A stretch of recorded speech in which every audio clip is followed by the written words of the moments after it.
Sr. Presidente. De facto, há aqui muitas matérias na concretização, na aplicação concreta deste projeto, que são responsabilidade direta da ANACOM. Aquilo que eu tinha colocado do ponto de vista da responsabilidade política dos governos tem a ver com a orientação estratégica, com as opções de fundo nestes processos, mas é evidente que, quando se trata da resposta que a ANACOM dá ou deixa de dar às questões que lhes são colocadas por parte da população, é evidente que não há ministro nenhum que se chegue à frente para dizer que, olha, a culpa foi minha, era o que faltava. Agora, nem a gente espera isso. Quando se trata das questões que são responsabilidade da ANACOM, há dois aspectos que já foram, de certa forma, abordados aqui que eu gostava de colocar. Primeiro, as queixas e as denúncias de casos concretos que são respondidas pela ANACOM como se fossem pedidos de esclarecimento.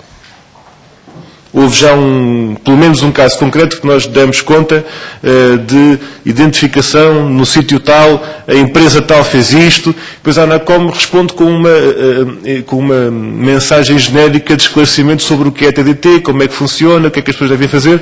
Portanto, a primeira pergunta que eu faço aqui é se está a pensar, ao nível da ANACOM e da sua direção, de fazer, eu não direi uma auditoria, porque é um bocado forçado o termo, mas uma revisão das mensagens que chegaram à ANACOM e avaliar até que ponto é que há ali situações concretas que foram respondidas como se fossem pedidos de esclarecimentos genéricos, e a gente sabe que existem, e que seja necessário recuperar essa correspondência para ir atuar onde é necessário. Porque, pelos vistos, pelo que nos chegou a nós, há muitos casos que as pessoas ficaram completamente frustradas com a resposta que tiveram da ANACOM, de explicações genéricas de para que é que serve a TDT e quais as suas vantagens. Quando estou a denunciar que foi a sua casa uma pessoa que lhes fez isto, isto, isto, e depois não há consequências. Segunda questão, a adequação ou inadequação dos modelos matemáticos sobre a cobertura territorial e a aferição concreta das reais condições no terreno. Isto é uma questão muito importante, porque onde se lê 90% de cobertura terrestre pode não estar 90%. E depois as pessoas ficam a contar que estão nas zonas de cobertura e não estão. A situação concreta, às vezes até de acordo com as condições climatéricas, altera-se em relação ao que está previsto. E há muita gente que tem levantado o problema de modelos que levam àquele mapa de cobertura que, na verdade, as percentagens depois são diferentes. Portanto, ao princípio falou em casos de técnicos que foram enviados para o terreno.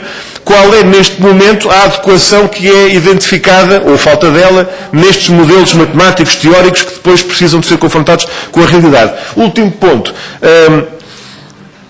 Agora, pensar naquilo que se pode fazer, pensar naquilo que importa fazer, nós continuamos a considerar que é inaceitável, do ponto de vista do desenvolvimento humano, civilizacional, nós deixarmos de ter, numa parte importante do território português, deixarmos de ter televisão terrestre e ficar apenas reduzida a oferta de televisão por satélite, justamente para aquelas situações em que não se devia exigir isso das pessoas. Eu pergunto-lhe, para além daquilo que está previsto em termos de abertura a quem se chega à frente, e desculpe o termo assim dito desta forma, é que, mais uma vez, as autarquias locais são consideradas e pensadas como último recurso para colmatar a ausência daqueles que seriam os responsáveis pela situação ser resolvida. Por exemplo, nos Correios, saem os Correios, a Junta de Freguesia assume. A PT não aparece com o retransmissor, há haver uma autarquia que assume. E, portanto, há aqui um conjunto forte... Termino, Sr. Presidente. Há aqui um conjunto forte de povoações em que a cobertura terrestre, se for colocada ainda, há muitas pessoas que estão a ir para a televisão paga que podem sair da televisão paga. E que cada vez mais há famílias que não têm dinheiro e que, se pudessem, que haviam de querer sair das televisões pagas e das plataformas pagas porque não podem ter a despesa ao fim do mês. Muito obrigado. Muito obrigado. Então, vou fazer uma intervenção só para nos situarmos nesta questão. Não há praticamente, não acredito que haja alguém neste país, na emissão analógica de televisão, que receba televisão e que veja televisão sem uma antena nenhuma. Portanto, não há de haver ninguém que não tenha antena nenhuma. E, portanto, toda a gente que recebe televisão em casa terá uma antena artesiana, daquelas normais do telhado ou interior. Bom, toda a gente tem isto, mesmo nas zonas ditas zonas de sombra. Na melhor das hipóteses, ninguém teria de estar a pagar para reorientar, na melhor das hipóteses. Agora, a questão é, as pessoas que estão nestas terras não têm culpa de não terem que ter uma parabólica. E esta questão de incluirmos a parabólica e restante equipamento e cabelagens no cômputo dos custos que vão estar associados a esta operação, até que ponto é que são retiradas desta avaliação da comparação dos custos? Ou seja, até que ponto é que se avalia para a cobertura da EVB, portanto, terrestre, o descodificador, e para a outra forma de emissão por satélite, apenas o descodificador, quando é preciso também a antena, que as pessoas não têm. É esta a questão que neste momento parece que importa esclarecer. Muito bem. Muito obrigado, Sr. Presidente. Eu, por aquilo que eu vi nesta reunião, fico com mais razões para acreditar que o projeto de lei que o PCP apresentou na semana passada para a generalização do acesso terrestre à televisão digital é de facto um contributo importante. Porque esta confusão, desculpem o termo, não é a confusão que tenha sido trazida aqui, é a confusão que se está a verificar no país. E a situação que se está a verificar com estas questões do acesso via satélite, numa parte muito significativa do território nacional, estamos a viver problemas, e vamos provavelmente viver problemas no mês de abril, que podem ser evitados com um incremento da cobertura de emissão terrestre. Eu não digo para todo o território, porque isso não seria realista, mas como eu disse há pouco, com o critério da cobertura atual, ou em janeiro, da RTP1. E isso é uma questão muito importante para nós.